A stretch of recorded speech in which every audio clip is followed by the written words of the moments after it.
자, 교재 한번 42쪽을 보고 화엄의 일심법계 사상이다 라고 하는 주제입니다.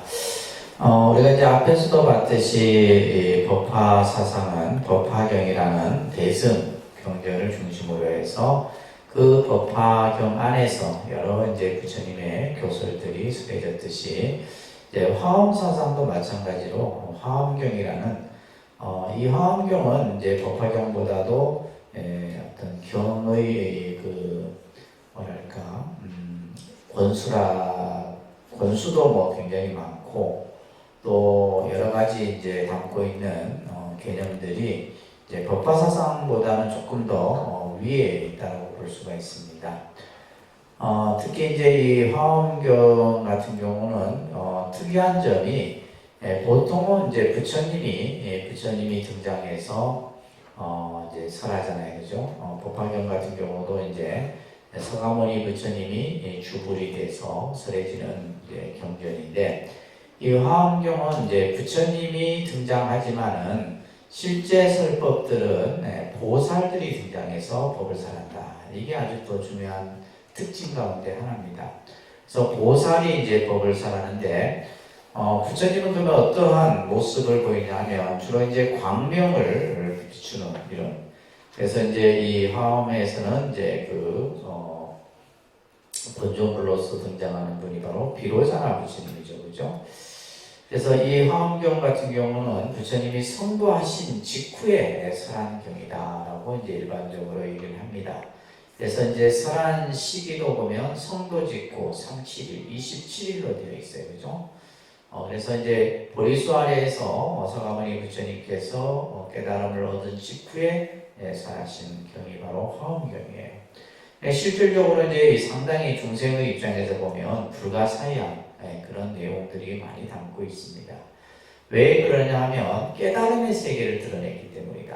이 화엄경을 이제 한마디로 얘기하면 깨달음의 세계, 깨달음의 그 진리의 모습을 드러낸 경전이 바로 화엄경이다라고 이제 여러분들이 이해를 하시면 될 것이고요.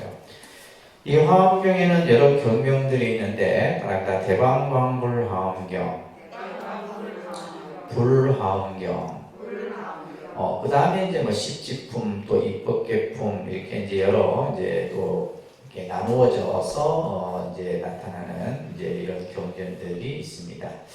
자, 우리가 이제 앞에서도 봤듯이 먼저 경명을 한번 보도록 할게요.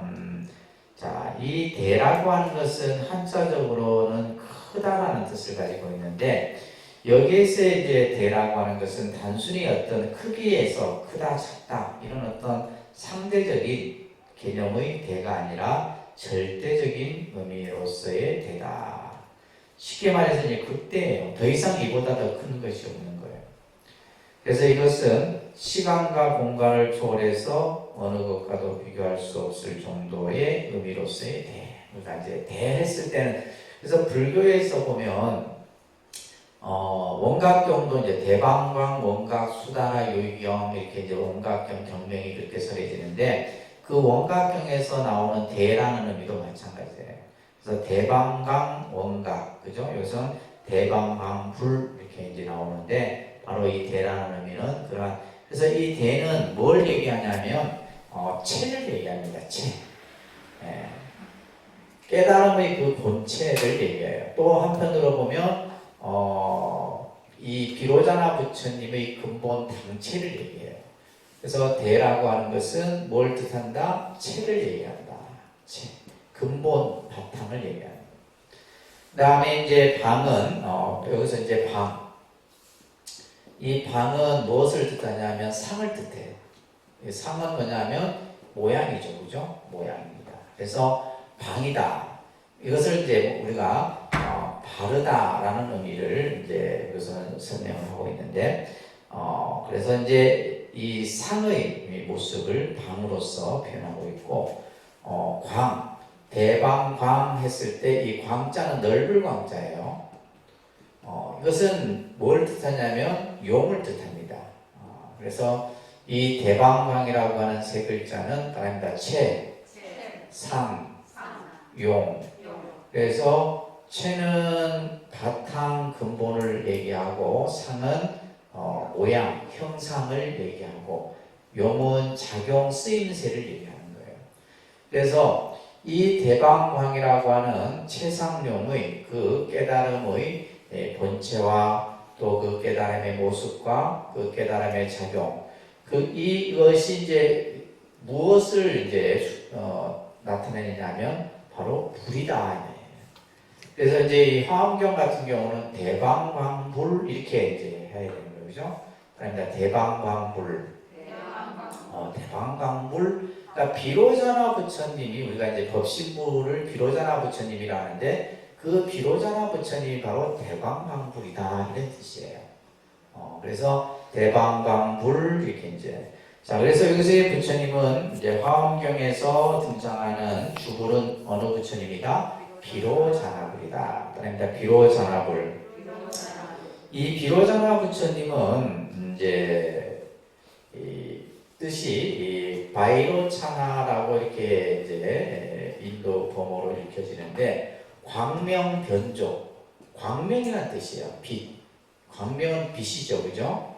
이 빛인데 이 빛이 어떠냐면 두루 비친다. 두루 비치는 거예요. 두루 비친다라는 뜻을 가지고 있어요. 그러니까 광명변조, 광명변조라고 하는 의미.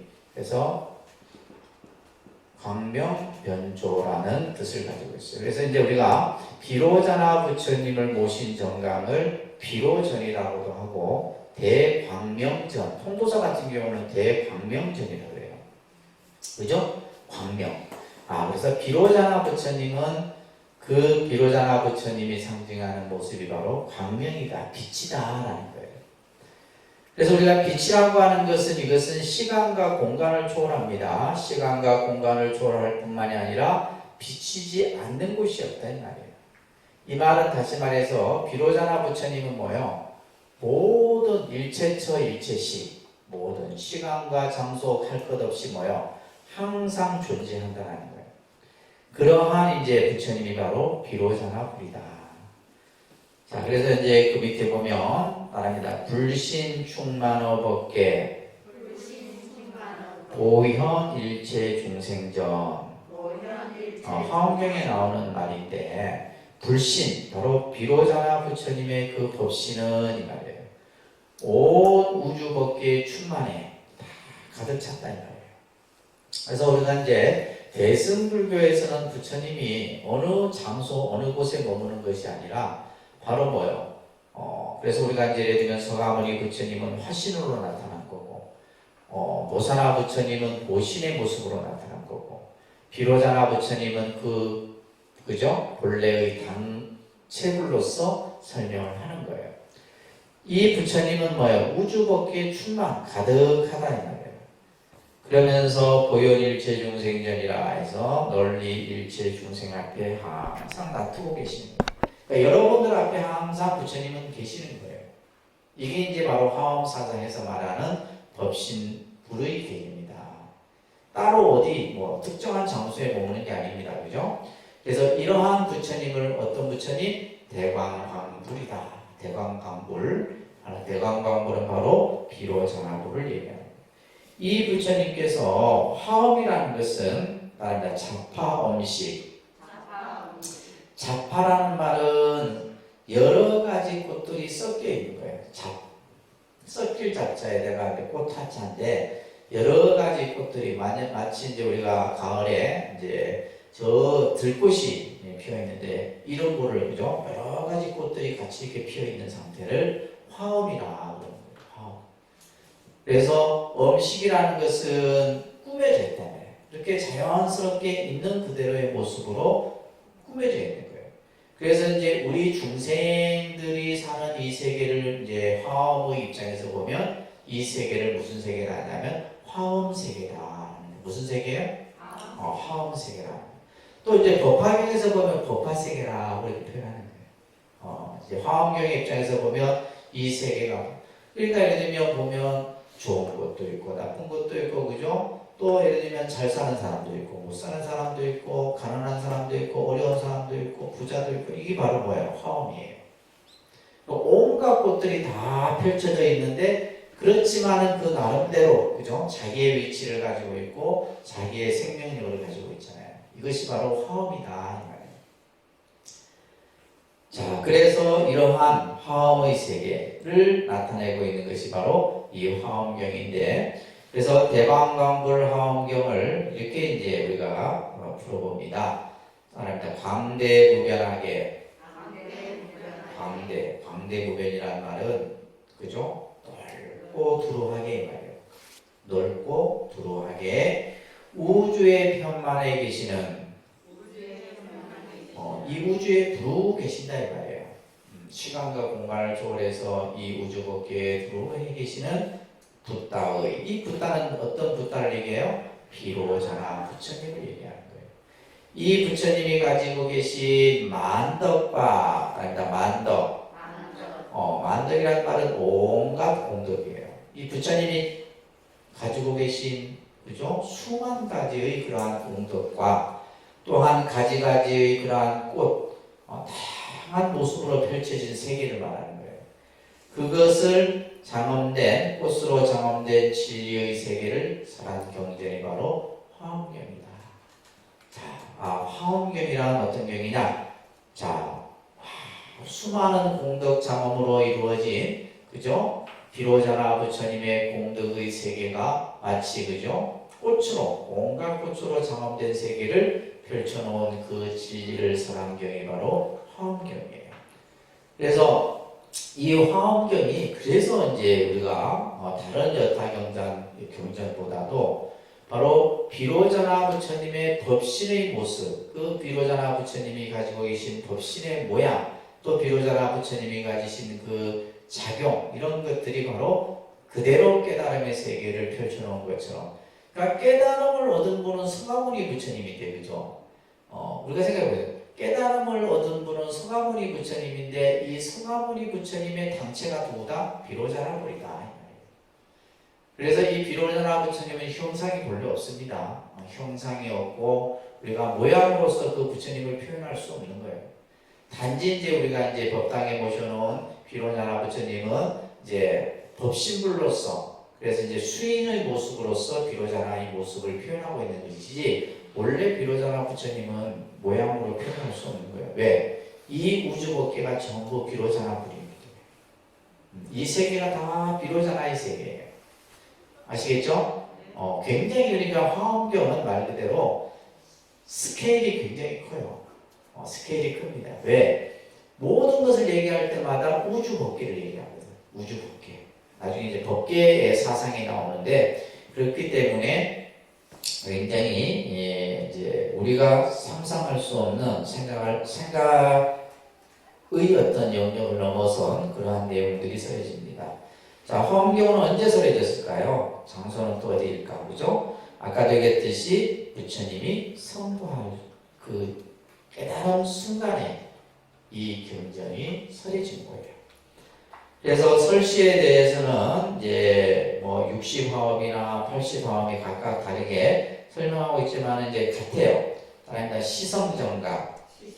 시성정각이란 막 깨달음을 얻은 직후 이런 뜻이에요. 깨달음을 얻은 직후에 설해야 돼요.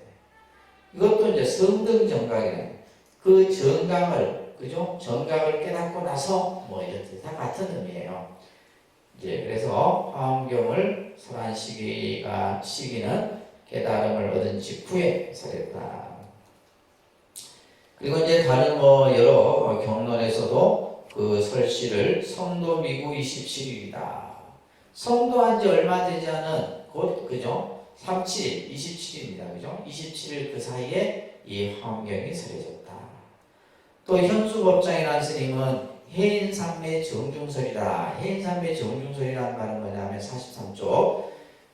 이제 이 서가모니 부처님이 깨달음을 얻고 나서 선정에 드는데 그 선정이 바로 해인삼매다. 해인삼매 속에서 그죠? 이 화엄경의 이치를 설하셨다. 이런 뜻이에요. 그래서 이제 화엄경이 설한 시기는 깨달음을 얻은 그 시기다라는 거. 자, 설주와 설처를 잠깐 보면 화엄경은 비로자나 불이 등장을 하지만은 부처님이 설법을 하지 않는다. 이게 중요한 특징이라고 했어요. 그죠? 모든 경전들은 부처님이 등장해서 법을 설하는데 화엄경은 부처님이 설하지 않아요. 각 그 법회마다 부처님은 단지 뭐예요? 광명만을 비춘다. 요거 꼭 기억하세요. 화엄경은 부처님이 광명을 비추는데 미간백호 여기에서도 광명을 비추고 이마에서도 광명을 비추고 손바닥에서도 비추고 여러 이제 경전 이 회마다 법회마다 그 광명의 모습들이 다양하게 나와요.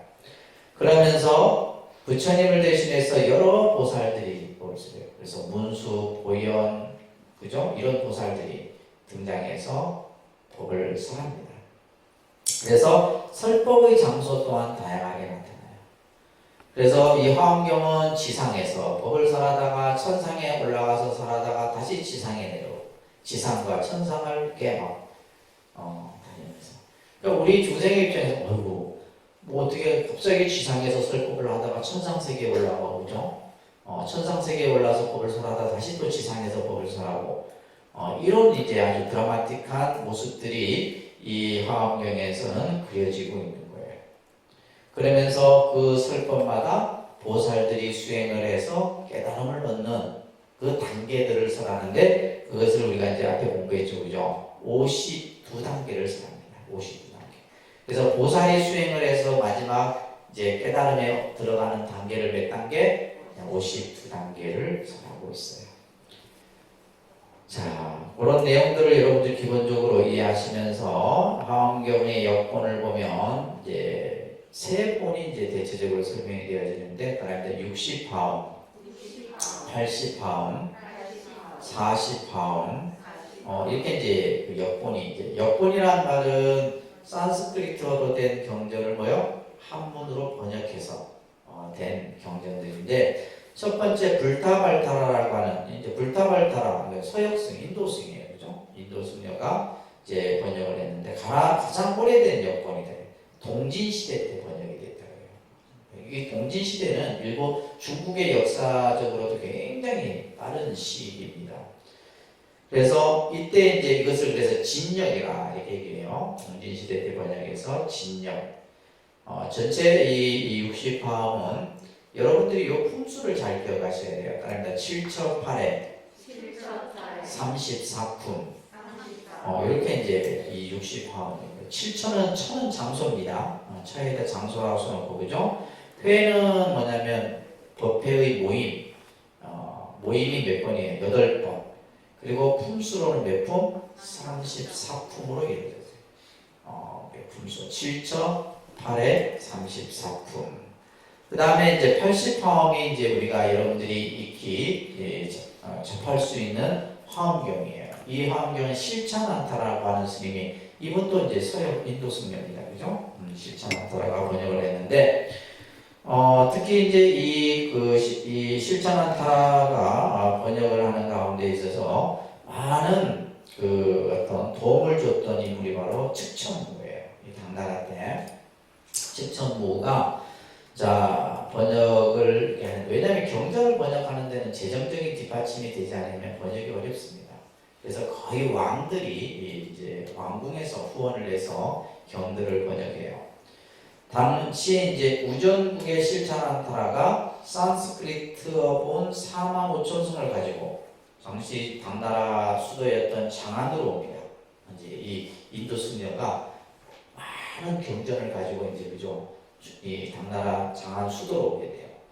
그러면서 이때부터 이제 번역을 시작하는데 699년에 불수기사라고 하는 이곳 장소에서 이것을 번역을 마쳐요. 이것을 다시 보리유지라는 스님과 의정이라는 스님이 산스크리트어본을 다시 또 읽고 그 다음에 현수법장이라는 스님이 그것을 또 써. 이 80권 화엄경을 또 쓴 거예요. 필사한 거예요. 그리고 나서 마지막 다 완성이 되고 나서 그것을 이제 우리가 이제 책에 머릿말 있잖아요. 머릿말 같은 게 서문이라는데 이 서문을 누가 쓰냐면 측천무가 씁니다. 그러면 실제 우리가 이제 역사상으로 이 측천무가 이제 중국 역사상에 아주 여덟이잖아요.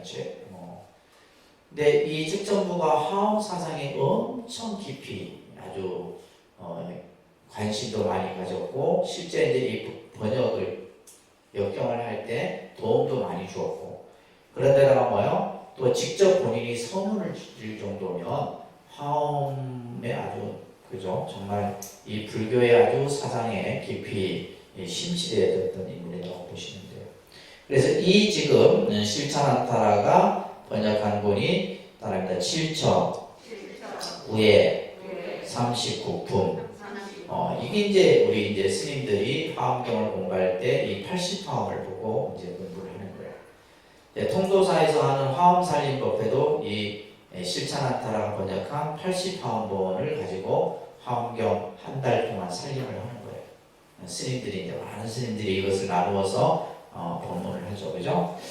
그 다음에 이제 당나라 때 반야다라는 스님이 이제 40화엄을 짓게 되는데 이것을 입법계품이라고 이렇게 불려지는데 이것을 다른 말로는 입부사의 해탈 경계경이라고도 하고 이걸 이제 우리가 토요일날 매주 토요일날 저희가 지금 이제 공부하는 것이 바로 이 보현행문품이에요.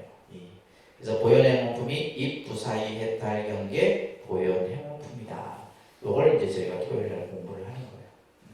그래서 이게 화엄경이 60화엄 또 80화엄, 40화엄 이런 여러 가지 본들이 있다라고 여러분들이 이해하시면 되고요. 자, 그러면 이러한 화엄경이 어떻게 해서 지금 우리들이 이렇게 볼 수 있도록 유통이 되었느냐? 이 유통설에 대해서는 아주 이제 여러 가지 얘기가 나옵니다. 화엄경의 유통론 서역상전으로부터 용수보살이 용궁에서 가져왔다라고 하는 용궁 장례설이 이제 널리 이렇게 알려져 있어요. 그래서 이제 용수보살이 용궁에 들어갔답니다. 용궁에 들어가서 부처님의 모든 경전은 용궁에 보장되어 있다고요. 용궁 안에 가보지 않았잖아요, 그죠? 용궁 안에 다 부처님의 경전. 근데 너무나 경전이 많은데 이 지금 용수보살이 잠시 그 보는 가운데서 이것만은 내가 가지고 나가서 세상에 알려야 되겠다 해서 가져온 것이 바로 뭐예요? 이 80화엄본이에요. 80화엄. 그래서 여러분들 그 신행집에 보면 우리 화엄경 약창계가 있죠, 그죠? 의상조사 법성계 같은 경우는 화엄 사상을 핵심만을 해놓은 것이 의상조사 법성계고, 화엄경 약창계는 뭐냐면 화엄경의 전체 내용을 이제 축약해서 만들어 놓은 것이 약창계예요. 아셨죠? 그래서 이 화엄경 약창계 같은 경우 우리가 이제 신중기도 할 때 독송하지만은 이 안에 이제 화엄에 대한 모든 내용들이 다 담겨 있어요. 여러분들 117페이지 신행집 한번 보시면 화엄경 약창계 보시면 대방광불 화엄경 용수보살 약창계 용수보. 왜 갑자기 용수보살이 툭 튀어나와요? 이 화엄경은 용수보살이 용궁에서 이제 본인이 이 세상에 꼭 알려야 되겠다라고 하는 경전을 암기해서 그냥 눈으로 샥 스캔을 뜬 거예요. 그냥 샥 떠갖고 그거 가지고 와서 이제 전해졌다라고 하는 용궁 전례설이 있어요. 그래서 이제 교재 보시면 용수보살이 용궁에 들어갔는데 세 권 화엄경이 있더라는 거예요.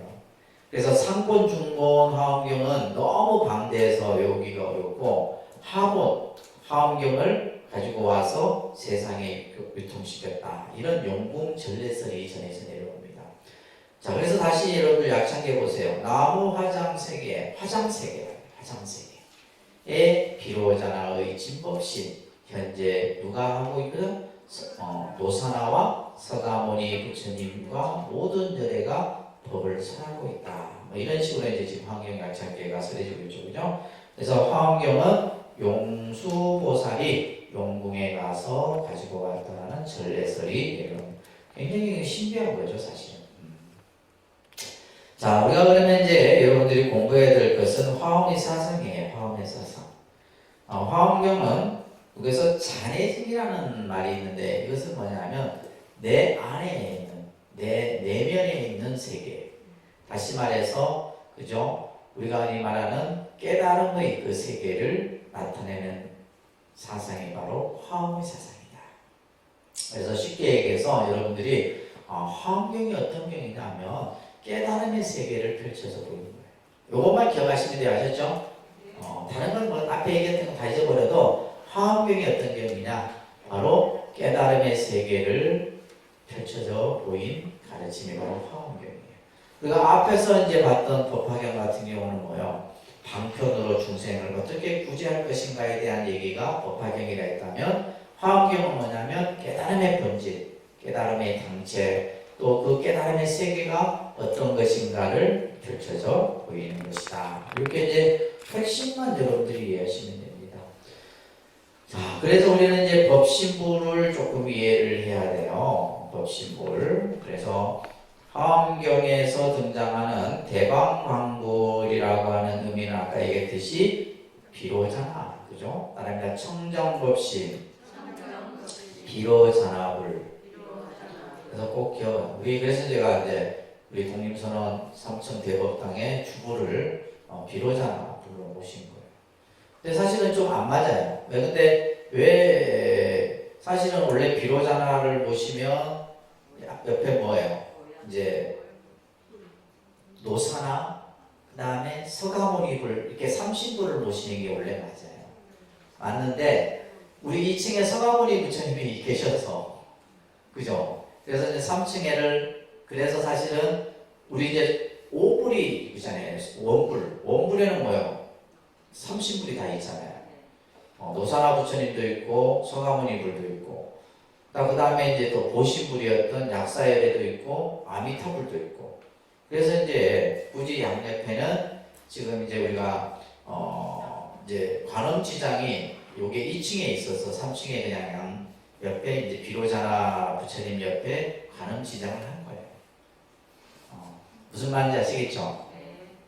그렇게 이해하시면 됩니다.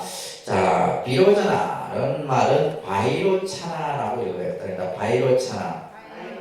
이 바이로차나라는 말은 아까도 얘기했듯이 광명변조다. 이거는 이제 기억하셔야 되겠죠, 그죠? 광명, 빛이 변조, 두루 비친다 이런 뜻이에요. 모든 빛이 이 세상을 두루 비친다라는 뜻이 바로 광명변조예요. 그래서 법신부는 광명의 온 세계를 두루 비치는 것과 같이 온 법계에 충만해 있다. 아까 법신, 청정, 광무변 이런 말이 있었잖아요. 그죠? 그래서 두루 충만해 계시는 거예요. 그렇기 때문에 와도 온 것이 없고 가도 가서 머무는 것이었어. 굳이 오고 가고 할 것이 없는 거예요. 왜? 이미 우주 법계에 충만해 계시기 때문에. 지금 이 보여지는 이 세계가 바로 다 법신불의 세계예요. 무슨 말인지 아시겠어요? 이 세계가 다 법신불의 세계예요. 그래서 화엄의 비로자나 부처님은 이제 이 화엄의 세계에서는 삼종세간을 얘기하는데, 자, 이것도 이제 교리적으로 여러분들이 좀 이해를 하셔야 됩니다. 이제 지정각세간, 중생세간, 기세간. 지정각세간은 깨달음의 세계를 얘기하는 거예요. 깨달음의 세계. 중생세간은 뭐예요? 우리 사화세계, 우리 중생들이 사는 세계. 기세간은 물질의 세계를 얘기하는 거예요. 그래서 이제 화엄사상에서는 이러한 이제 지정각세계, 세간, 중생세계, 그 다음에 기세계 이렇게 얘기를 해요. 이러한 모든 세계에 부처님이 두루 가득하다. 그렇기 때문에 비로자나 부처님은 어떤 모양이나 색깔이 없어요. 또 어디에 따로 이렇게 딱 정해져서 머무는 것이 아니라 온 우주법계에 충만해 계시다. 무소부주다. 머무는 바가 없다.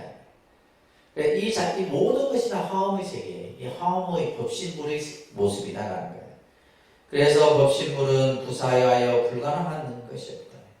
그래서 법신 부처님을 우리는 뭐라 얘기해요? 그러니까 진리를 몸으로 하는 부탁, 진리의 부탁. 이런 식의 진리의 부탁라는 표현으로서 우리가 이제 쉽게 법신부를 여러분들이 이해를 하시면 됩니다. 그래서 석가모니 부처님의 그죠? 석가 석존의 화신이 곧 뭐다? 비로자나의 법신이며 비로자나의 법신이 되는 거예요. 또 노사나 보신이 곧 비로자나불인 거예요. 그래서 쉽게 얘기해서 이것을 우리는 여러분들 이제 그 교리 공부할 때 삼신이 하나인 거예요. 삼신, 일체, 사상을 얘기하는 거예요. 이것을 삼불원흉이라고도 합니다. 그러니까 삼불원흉. 자, 이걸 쉽게 얘기하면, 자, 부처님의 그 당체는 뭐예요? 이거는 이제 법신이죠, 그죠? 그리고 이 법신의 이 원력으로 만들어진 부처님이 보신이고, 또 이 중생을 교화하기 위해서 몸으로 놔둔 분이 바로 뭐예요? 화신이에요. 그림을 그리는 거예요. 그러니까 법신이나 보신이나 화신이나 서로 같아야 달라요. 하나예요, 하나. 하나인 거예요. 이것은 삼불원용의 개념입니다. 아셨죠? 그래서 화신이 곧 법신이고 법신이 모습이 화신인 거예요. 법신이 중생의 모습으로 나타나면 서가모니 부처님이 되는 거고, 다시 말해서 또한 원력으로서 나타나면 아미타, 또 약사열의 노사나 이런 부처님으로 나타나는 거예요. 그렇기 때문에 이제 실제 우리가 불교에서 수많은 부처님들이 경전상에서 성경하지만은 그 부처님의 근본은 뭐다? 법신인 것이에요. 아셨죠? 법신이 이제 가지각색으로 모습으로 다 나타나는 겁니다. 따라합니다. 한 몸을 무량한 몸으로 놔두기도 하고, 그죠? 한 몸, 이곳의 한 몸은 법신이에요. 법신이 무량한 몸으로 나타난다는 것은 화신으로 나타난다는 거예요. 그죠? 그래서 우리가 뭐 아미타경에 보면 뭐 무슨 불, 그죠? 부처님 명호들이 쭉 나오고 뭐, 그래서 여러분들 알고 뭐 천불 명호, 만불 명호집 이런 것도 있잖아요. 만불 명호집에 보면 만불 부처님이 등장을 해요. 그러한 이제 한량없는 몸으로 나타나는 거예요. 또 무량한 몸을 그죠? 다시 한 몸으로 만들기도 해. 예. 이 수많은 화신의 모습이 결국은 또 그 근본은 하나의 법신인 것이다. 이 말의 의미를 잘 이해하셔야 돼요. 한 몸을 무량한 몸으로 놔두기도 하고 무량한 몸을 다시 한 몸으로 만들기도 하면서, 중요한 것은 중생의 성질을 모두 알기에, 여기서 성질은 뭐예요? 근기예요. 근기. 중생들이 가지고 있는 각각 근기를 다 알고 있기에 그를 따라서, 여기서 그는 누구예요? 중생이에요. 중생에 따라서 온갖 것에 다 나타나신다 이 말이에요. 화엄경에 나오는 경구입니다. 그래서 부처님은 항상, 그래서 아까 보현일체 중생전이다, 널리 중생들 앞에 항상 나타난다 이 말이에요. 그러니까 여러분들이 항상 부처님을 생각하는 그 자리에 부처님이 나타나시는 거예요. 자, 이것이 바로 법신불 사상입니다. 그래서 우리가 대승불교는 이 법신불 사상이 중심이에요. 아셨죠? 법신불 사상이 중심이고, 또 이제 이 화엄경에서는 아까도 얘기했듯이 보살의 수행을 강조하는 이야기가 등장합니다. 왜 그러냐면 화엄경에는 수많은 보살들이 등장해요. 문수보살, 보현보살, 이런 이제 보살, 마살들이 직접 등장해서 법을 설한다. 그래서 이제 여기 화엄경에서 나타나는 여러 보살들을 조금 우리가 이제 학문적인 개념에서 정리를 해보면, 첫째 구도의 보살이 있어요. 구도. 이제 깨달음을 구하기 위해서 이제 그죠? 수행하고 정진하는 보살인데, 바로 대표적인 인물이 누구예요? 선지동자예요. 그러니까 이 선지동자라고 하는 이제 이 마지막 화엄경의 끝부분에 나오는 이야기죠. 그죠? 53선지식을 찾아서 마지막 이제 그죠? 처음에 문수보살을 찾아가서 마지막에 누굴 만나요? 보현을 만나서 그 보현보살이 선제에게 깨달음을 얻기 위해서는 뭘 해야 된다? 10가지 행원을 실천해야 된다 하는 것이 바로 보현행문품이에요. 보현행문품이. 그래서 이 선제동자가 도를 구하여 하여서 이제 53선지식을 찾아가는 이러한 모습. 그래서 이 선제동자는 구도의 보살로서 우리가 볼 수 있고, 서원의 보살은 법장보살과 같은, 법장보살은 아미타 부처님의 전신이에요. 이 법장보살은 법장보살로, 법장비구로 있을 때 48가지 원을 세워서 그죠? 그 원을 성취함으로써 이룩한 세계가 무슨 세계예요? 극락세계잖아요. 저 서방 극락세계다 이 말이에요. 우리가 예를 들면 이제 지장보살 같은 경우도 서원의 보살이라 할 수 있고, 관세음보살도 서원의 보살이라 할 수 있고, 이렇게 다 이제 우리가 이제 신앙적으로 여러분들이 가까이 접하는 이런 보살들은 전부 서원의 보살. 그 다음에 또 이제 밑에 보면 열애의 활동자로서의 보살인데 이 말은 뭐냐면 부처님을 대신하는 대행자의 역할을 하는 문수, 보현, 관음, 지장 이런 분들이 다 마찬가지잖아요. 부처님을 대신해서 중생을 제도하는 역할을 하는 분들. 자, 이러한 모습들이 화엄경 속에서 그려진다. 그러면서 보살의 수행에서 제일 강조되는 것이 바로 여러분들 48쪽에 발심이다. 뭐다고요? 발심입니다. 발심. 그래서 우리가 이제 초발심이다 라는 말이 있어요. 초발심. 초발심일 때가 이제 그죠? 여러분들이 이제 불교 신앙을 처음 사람마다 다 다르지만은 처음 불교를 접했을 때가 가장 순수하고 가장 뭐랄까 신심이 일어날 때. 근데 처음 접했는데 신심이 안 일어나는 사람은 아직 성근 미년이 안 되는 거고 이제 처음 그죠? 그래서 우리는 이것을 뭐라 하냐면 초심이라고 했다는 거예요. 초심. 그죠? 우리가 무슨 일을 하는 간에 초심이 중요하잖아요.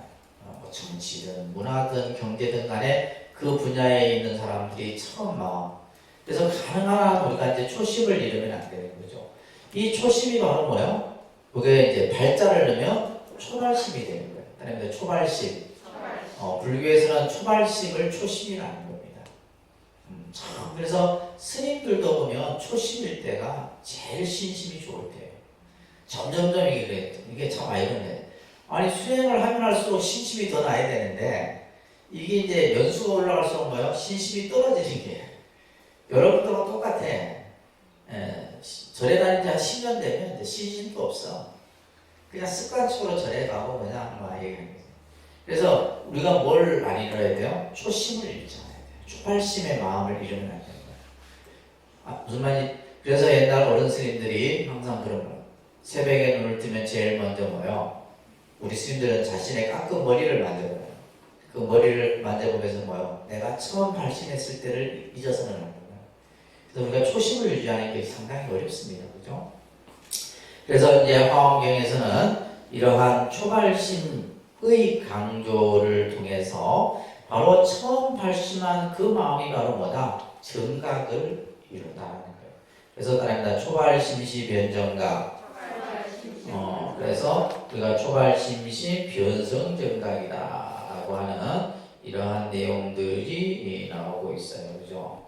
그래서 이 내용이 어디에 나오냐면 여러분들 의상조사 법성계에도 나오죠. 그죠? 의상조사 법성계에서도 신행집 275쪽 보세요.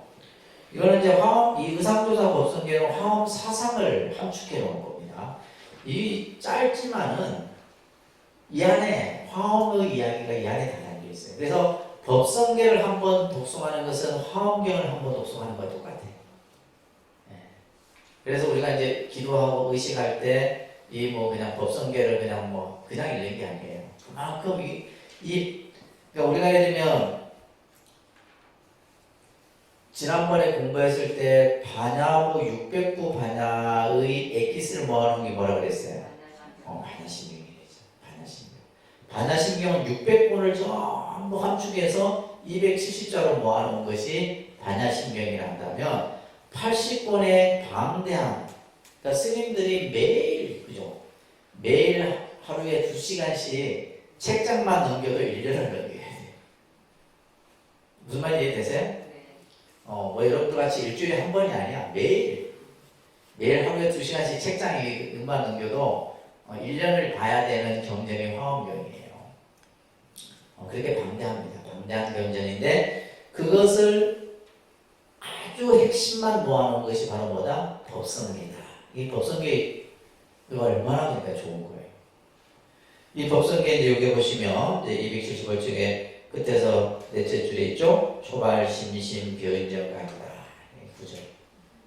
그래서 처음 발심한 그 마음이 바로 정각을 이루는 것이다.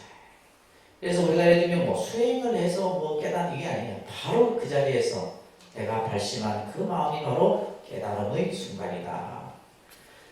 자, 그래서 여기서는 스스로 우리가 이제 부처의 성품을 가지고 있음을 자각하는 것이 중요하다는 거예요. 그래서 우리가 이제 항상 강조하는 것이 신심과 발심을 강조하는 겁니다. 불교 신앙에서 그죠? 항상 강조하는 것이 뭐다? 신심. 무엇을 믿느냐? 내가 부처의 성품을 가지고 있다는 것을 믿어야 돼요. 내가 부처임을 믿어야 되는, 부처가 될 가능성이 있는 존재임을 믿어야 된다 이런 얘기 아셨죠? 뭐 여러분들 그러니까 신심을 얘기하는 뭐 저를 믿으라 이게 아니에요. 저를 믿는 게 아니고 내가 본래 부처의 존재임을 스스로 자각함을 알아야 된다 이 말이에요. 그것이 바로 신심입니다. 그래서 신심은 자기가 부처인 줄 확실히 믿는 것이며 이 마음을 청정한 믿음이라 한다. 정신, 깨끗한 믿음인 거예요. 자, 그러면 내가 부처인 줄 확실히 믿었을 때 다른 사람도 뭘로 보이는 거예요? 부처로 보여야지. 내만 부처면 안 되잖아요. 다른 사람도 다 부처예요. 그러면 우리가 사는 이 삶이라고 하는 것은 갈등과 시비와 분열이 생길 수 있어요, 없어요? 없다는 거예요. 모든 것이 부처의 모습으로 본다면, 왜냐하면 부처라고 하는 것은 가장 존귀하고 가장 위대한 거잖아요. 근데 우리가 이제 그렇게 보지 못하는 거죠, 그죠? 또한 우리가 이러한 믿음을 성취하기 위해서는 뭐가 필요하다? 원력이 있어야 된다. 원력이 깊어야 된다. 이러한 믿음을 성취하기 위해서는 뭐가 필요하다고요? 원력이 중요해요. 원력. 그래서 우리가 신앙생활을 여러분들이 계속 이렇게 해나가는 것은 원력을 돈독히 해나가는 하나의 과정인 거예요. 그래서 우리가 신심을 성취하면 발심을 일으키게 되니 이것이 바로 안욕따라 삼략삼보리심이다. 안욕따라 삼략삼보리심, 그것을 발보리심이다 얘기하는 거예요. 그러니까 발보리심. 발보리심을 줄여서 우리는 뭐라 그래요? 발심이다 얘기하는 거예요. 그 발심을 또 다른 말로는 뭐라 한다? 초발심이다. 초발심을 또 다른 말로는 초심이다. 말은 막 만들겠다. 막 늘렸다 줄였다 막 이 말 썼다 저 말 썼다 이렇게 막 하는 거예요. 이런 말들을 자꾸 여러분들이 들으셔요. 그래서 화엄경에서는 그러니까 보살은 발심을 일으킨 자다. 그래서 보살이란 발심을 늘 끊임없이 발심의 마음을 일으킨 자를 보살이라 한다. 이렇게 얘기를 하고 있는 거예요. 이러한 이제 보살에 대해서 많은 얘기가 화엄경에서 설해집니다. 그래서 보살이 어떻게 수행을 해나가느냐. 그래서 52단계가 있다고 그랬죠. 말합니다. 십신, 십주, 십행, 십회양, 십지, 등각, 묘각. 이건 외우셔야 돼요. 이건 외우셔야 됩니다. 여러분들 나중에 시험에 나와요. 문제. 그래서 보살의 수행의 52단계. 이 중에서 틀린 걸 찾으세요. 이렇게. 이 중에서 이제 틀린 걸 찾으세요. 사지선다에 나오겠지. 이걸 쓰라고는 안 나올 거 아니에요. 그죠? 그래서 이 52단계가 설해집니다. 그리고 화엄경에서는 우리가 이제 육바라밀까지만을 이제 그 반야경 같은 데서는 육바라밀을 얘기했는데 화엄경에서는 십바라밀을 얘기합니다. 육바라밀에다 더해서 말합니다. 방편바라밀, 원바라밀, 역바라밀, 지바라밀, 이렇게 이제 더 바라밀에 대해서도 10이라는. 그래서 화엄경은 보면 전부 모든 수를 10에다 맞춰요. 이 10이라는 숫자는 단순히 열이라는 숫자가 아니에요. 이것은 가득 찼다 이런 뜻이에요.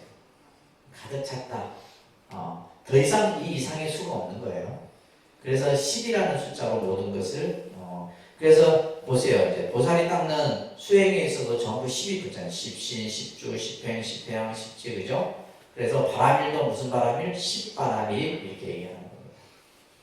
자, 그래서 여러분들 화엄경이라는 경전은 이렇게 보살이 수행을 해나가고 또 닦아가는 과정에서 발심이 중요하고, 그죠? 그 단계를 52단계로 얘기하면서 10가지 바라밀에 대한 얘기가 설해진다. 이 정도는 기억하면 돼요.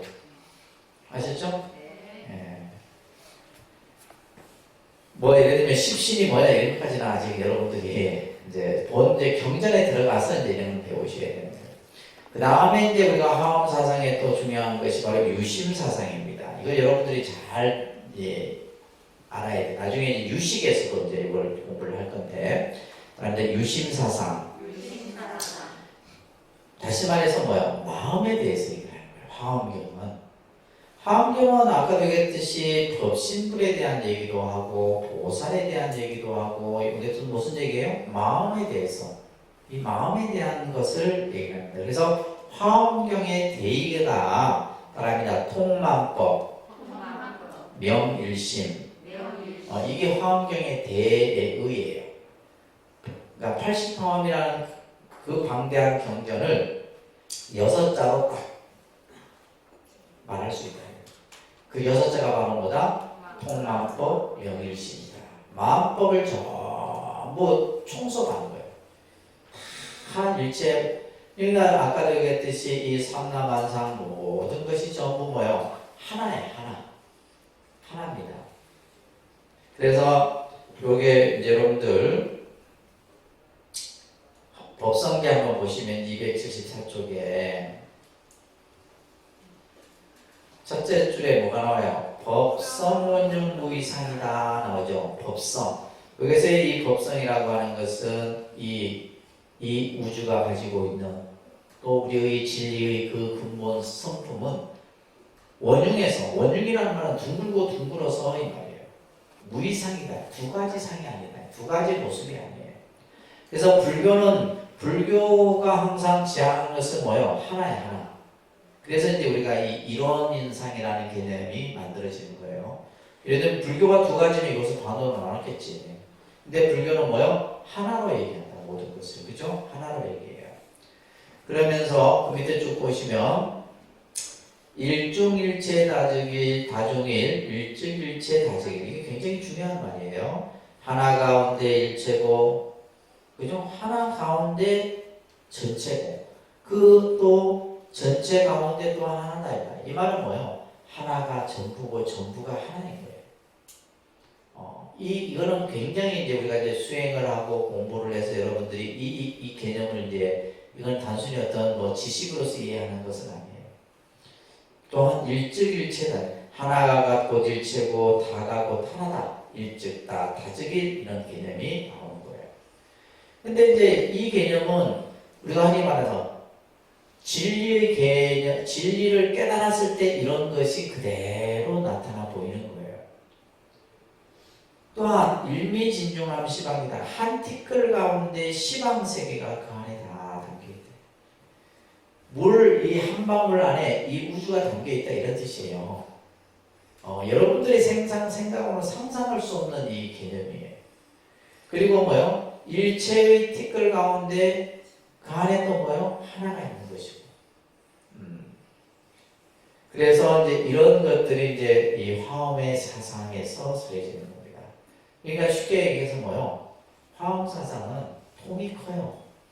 통이 크단 말이에요. 그러면 이것을 이해하기 위해서 생각이 커야지만 이게 이해가 되는 거예요. 아시겠어요?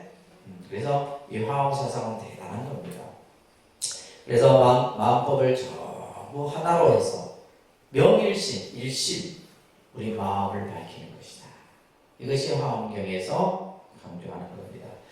보통 우리가 이제 이 밑에 보시면 유신설, 유심설이 있죠, 그죠? 유신설은 우리가 이제 서양 종교는 유신설이에요. 오직 뭐예요? 신을 강조하는 거잖아요, 그죠? 신을 강조. 모든 것이 신의 섭리에 의해서 결정돼요. 신이 결정하는 것이지 인간이 결정할 수 있는 것은 없어요.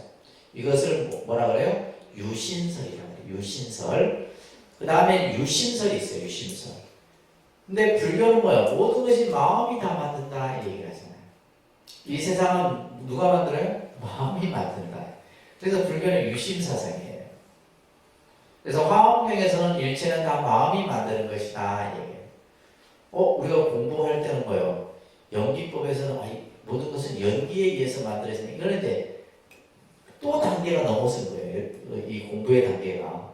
예를 들면 지금 화엄에 와서는 마음이 만든다.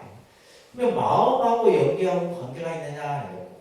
이제 공부를 깊이 하다 보면 다 관계가 있는 거예요. 다 연결되는 겁니다. 아시겠죠? 그래서 이 화엄경에서는 모든 것은 마음이 만드는 것이다. 기가 막힌 표현. 그래서 이제 여러분들이 잘 아는 일체유심조라는 말 있죠, 그죠? 일체유심조, 일체는 다 오직 마음이 만드는 것이 행복도 불행도 모든 것은 다 마음이 만드는 것이 신이 만들어주는 게 아니에요. 누군가가 만들어주는 게 아니에요. 자, 그래서 화엄경에 나오는 우리가 몇 개의 경전 구절을 보면 만일 삼세의 모든 부처님을 알고자 한다면 법계의 본성이나 모든 것들은 오직 마음이 지은 것인 줄 알아야 한다.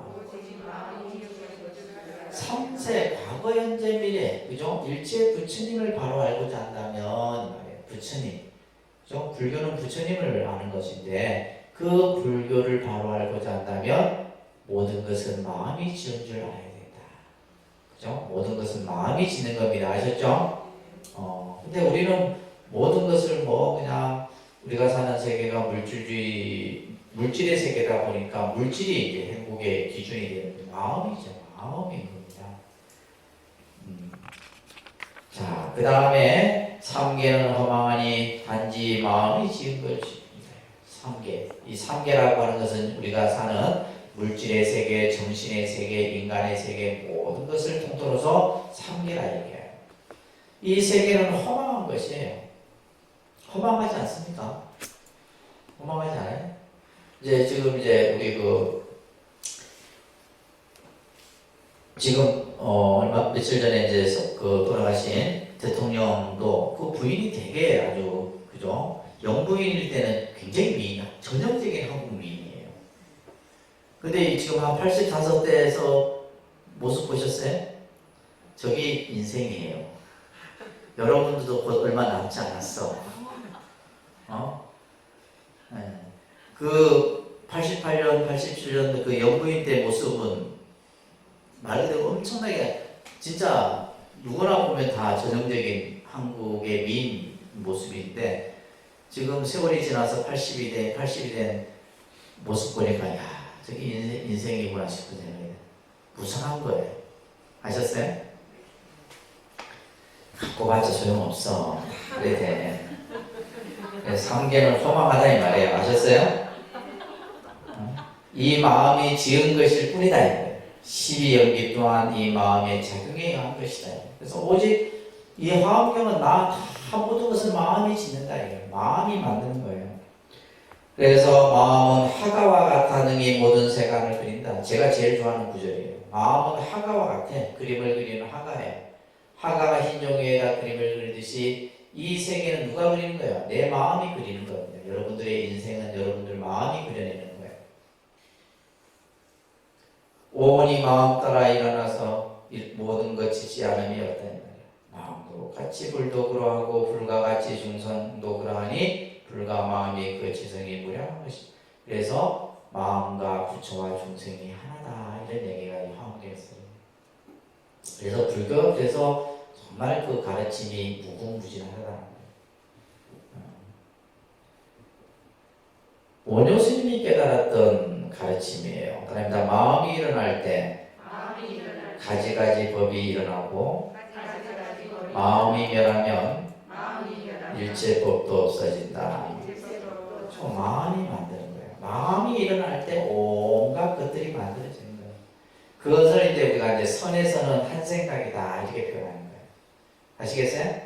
번뇌가 어디에서 일어나요? 한 생각 속에서 일어나는 거예요.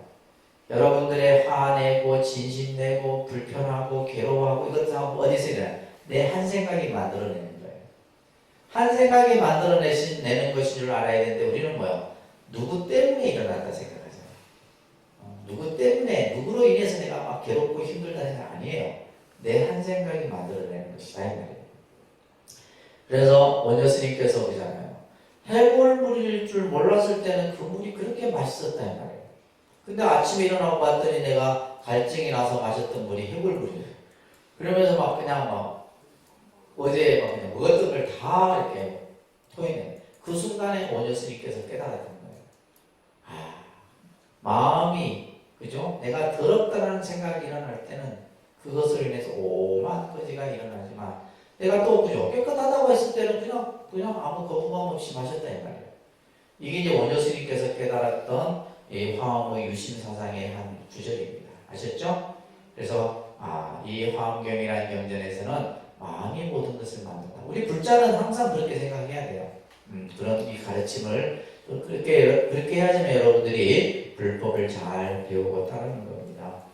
자, 그 다음에 여러분 51쪽에 보면 화엄경은 법계 연기 사상을 얘기합니다. 그러니까 법계 연기 사상. 우리가 이제 기존에 이제 이 연기 사상이 여러분들 이제 처음 기본 교리를 공부할 때는 12연기부터 배웠어요. 12연기를 그때 배워서 나중에는 이제 아레아 연기 또 그 다음에 이제 그 유식에 가서는 아레아 연기설이 나오고 이 화엄경에서는 법계 연기설이 나오고 이런 여러 가지 연기의 개념도 다양하게 설해지고 있어요. 자, 이 법계 연기설은 우리가 존재하고 있는 모든 그죠? 이러한 것들은 어떻게 일어났느냐, 어떻게 만들어졌느냐. 그래서 존재론이에요. 우리가 어떠한 모습에서 이렇게 지금 존재하고 있느냐, 또 혹은 어떻게 해서 생겨났느냐라고 하는 제법의 발생론이나 생선론을 말하는 것이 아니다. 법계 연기는 이것을 이제 존재론이라고 하는데 현실 세계의 개개물물들이 그죠? 개개물물이라고 하는 것은 낱낱 여러 가지 그러한 물건들 말하는 거예요. 이런 것들이 서로 어떤 관계의 속에서 존재하는가? 자, 예를 들면 이 컵이 어떻게 만들어졌는가? 컵이 어떻게 만들어졌어요? 여기에는 그죠? 흙과 물과 그죠? 불과 여러 가지의 그죠?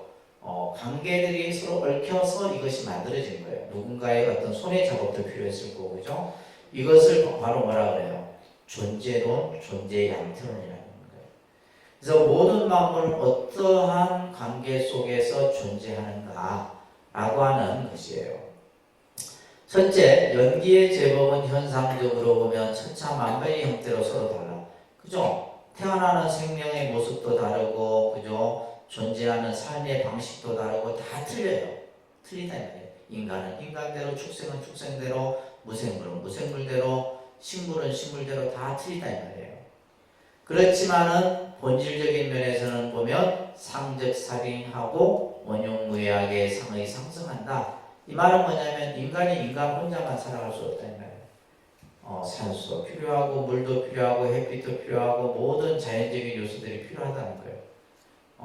이것이 이제 서로 뭐요? 상적상인하고 원용무예하게 걸림이 없이 다 어우러져서 그래서 모든 만물은 뭐요? 어우러져서 서로 만들어진다 이런 말이에요.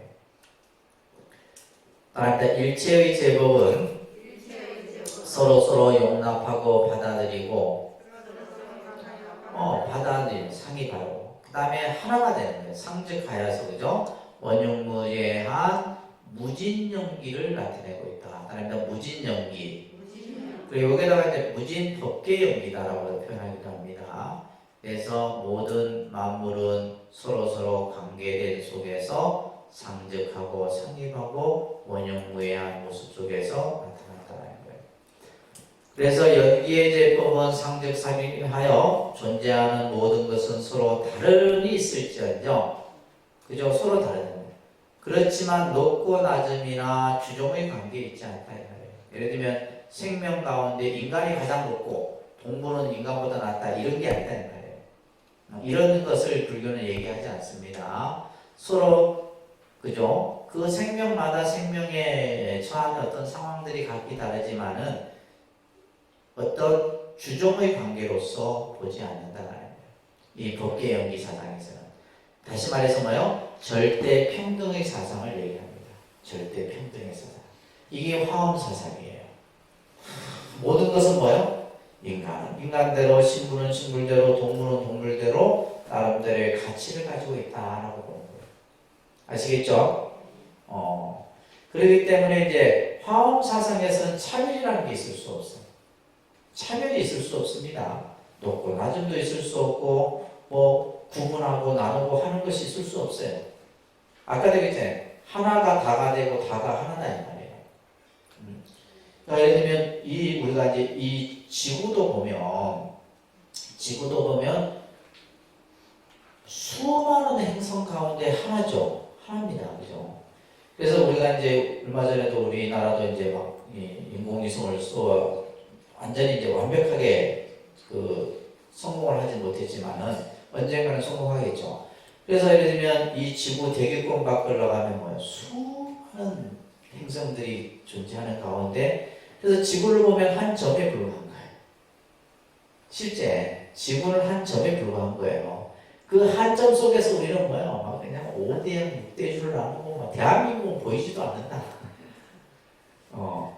그 대한민국 가운데 김해는 더더욱더 그죠? 한 티끌에 불과한 거예요. 그것이 전부 그렇지만은 이 화엄의 세계는 뭐예요? 그러한 수억의 행성을 전부 하나로 보는 거예요. 하나. 그 하나 속에 또 각각의 수성, 목성, 지구 다 함께 나누는 거예요.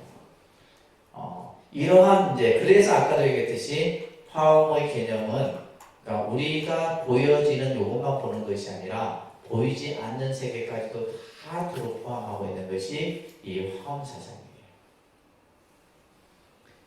그렇기 때문에 모든 것은 중중무진한 관계에 있다. 중중무진 단어입니다. 중중무진. 중중무진이라는 말은 거듭거듭, 그죠? 쌓이고 쌓여서 서로 다 관계되어 있는 거예요. 나하고 아무 관계가 없는 것 같지만 아니에요. 다 관계되어 있어. 이 세상에 존재하는 모든 것들은 뭐예요? 나와 다 관계되어 있는 거예요. 우리 실제 이제 살면서도 그런 걸 느끼잖아요. 나하고 이 사람은 절대 아무 인연이 없을 것 같은데 나중에 봤더니 내 아는 사람이야. 우리가 현실에서도 그랬단 말이에요. 그렇잖아요. 근데 우리가 생을 거듭해 가운데서 보면 전부 다 관계된 사람들이죠. 그러니까 이 자리에 계신 여러분들도 마찬가지예요. 중중무진한 어떤 법계 연기 속에서 보면 다 서로 알고 있어요. 이 가운데 서로 부부였을 사람도 있을 거고, 그죠? 또 부모 자식이었을 수도 있는 거예요. 그래서 이제 부처님이 이제 어느 날 길을 가다가 길가에 한 무더기에 뼈를 보잖아요. 뼈 무더기를 봐요. 인도에는 이제 사람이 죽으면 내다 버리는 그런 장례법도 있어요. 이제 더럽고 이런 사람들은 그냥 내다 버린다. 화장을 못하니까. 그러면 그 뼈 무더기가 다 쌓여있는데 부처님이 길을 가다가 그 뼈 무더기를 향해서 절을 올립니다. 이때 아난존자가 부처님이시여 누구인지 알 수 없는 저 뼈 무더기에 왜 부처님께서 절을 하십니까? 이래요. 그래서 부처님이 아니다. 이 뼈 무더기는 전생에 이 중에 나의 부모였을 수도 있고 나의 형제였을 수도 있다. 그러면서 설해지는 것이 부모 원중경이에요. 그 장면 처음 도입되는 장면이 그래서 이제 이 뼈 가운데는 희고 검고 한 뼈도 있고 그죠? 희고 두툼한 뼈도 있고 검고 얇은. 그러면서 이제 그 얘기가 이제 부모에 대한 얘기가 설해지는 것이 부모 원중경이에요. 그래서 이 세상은 모든 것이 중중무진한 인연 속에서 존재하는 거예요. 알 수 없잖아, 그죠? 알 수 없는 거예요. 우리 중생의 입장에서 보면. 그래서 이제 이 세계를 화엄경에서는 여러 이제 이 법계와 관련된 얘기들이 설해지는데 특히 화엄경에서는 사법계설이 설해집니다. 사법계설. 이건 조금 어려운데 그냥 듣고만 그냥 지나시면 될 것 같아요. 그러니까 사법계, 이법계, 이사무예법계, 사사무예법계. 그러니까 우리가 사는 세계의 모습인데 마지막 사사무예법계가 이제 화엄의 세계인 거예요. 화엄의 세계인데 우리가 이제 사법계는 차별 있는 세계예요. 차별 있는 세계. 결국 우리가 봤을 때는 이제 사람은 사람이고 동물은 동물이고 그죠? 짐승은 짐승이고 뭐 동물 안에서도 서로 그죠? 종에 따라서 우열종이 있고 종이 또 낮은 종도 있고 그죠? 이런 것들은 뭐예요? 차별이 있는 사법계의 모습이다 이 말이에요. 그래서 제각기 한계를 가지고 구별되어진다 이런 의미에서 사법계를 얘기하고 있고 이법계라고 하는 것은 우주의 본체적인 입장에서 보면 이 세계는 평등한 세계예요. 평등한 세계다 말이에요. 그래서 모든 것은 진여의 입장에서 보는 것이 이 법계입니다. 그 다음에 이사무의 법계는 이라고 하는 것은 본체를 얘기하는 거고 사는 현상을 얘기해요. 본체와 현상. 이것은 둘이 서로 떨어져 있는 것이 아니고 서로 권림이 없는 상호 관계 속에 있다. 그래서 본체와 현상이 서로 다르지 않다라고. 자, 마지막 이제 사사무의 법계는 무슨 얘기냐면 개체와 개체가 자재융섭해서 서로 낱낱 그 하나하나가 전부 서로 뭐야 관계되어져 있다 이 말이에요. 그 자체가 절대적인 진리의 세계다. 그래서 제법은 상즉 상입 하나가 되어서 원용문예한 무진영미를 펼치고 있으며 이것이 바로 화엄에서 말하는 법계의 연기예요. 그래서 이제 화엄에 대가였던 진관이라는 스님이 이 화엄 사상을 바탕으로 해서 중생의 세계를 네 가지의 세계의 모습으로 구분한 거예요. 차별된 세계, 평등한 세계, 본체와 현상이 서로 걸림이 없는 세계, 또 그것을 뭐죠? 법계 연기로서 펼쳐진 모습으로 나타나는 세계.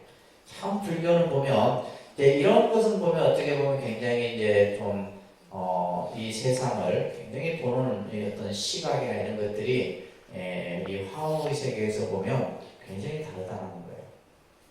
그래서 여러분들이 나중에 이제 이런 것들을 화엄경이라는 경을 직접 가지고 하나 공부하다 보면 그 속에서 이제 많은 깨달음이 생기는 거죠. 그죠? 자, 그래서 오늘 여러분들이 화엄 사상에서 꼭 기억해야 될 것은 화엄 사상은 법신 사상이다. 화엄 사상은 무슨 사상이요? 법신 사상. 그 다음에 보살의 수행과 그 수행에 있어서 초발심을 강조하고, 그죠? 52단계의 보살 수행 계의를 설명하고 있고, 또 이제 꼭 기억해야 될 것이 화엄경에서 강조하는 것은 유심 사상이다. 무슨 사상? 유심. 모든 것은 마음이 만든다. 이것은 화엄경에서 나오는 얘기예요. 마음이 만드는 것이다. 또 하나는 이 세계를 법계 연기 사상으로 봐서 모든 것은 서로 다 관계되어져 있다는 거예요. 혼자서 만들어지는 게 아니라 서로 중중무진한, 중중이라는 것은 쌓이고 쌓인 거예요. 그러면서 끝이 없이 다 관계된 모습 속에서 존재하고 있다는 겁니다. 이러한 개념들이 이 화엄에서 써여지고 있다는 것을 여러분이 정리를 하시기 바랍니다. 아셨죠?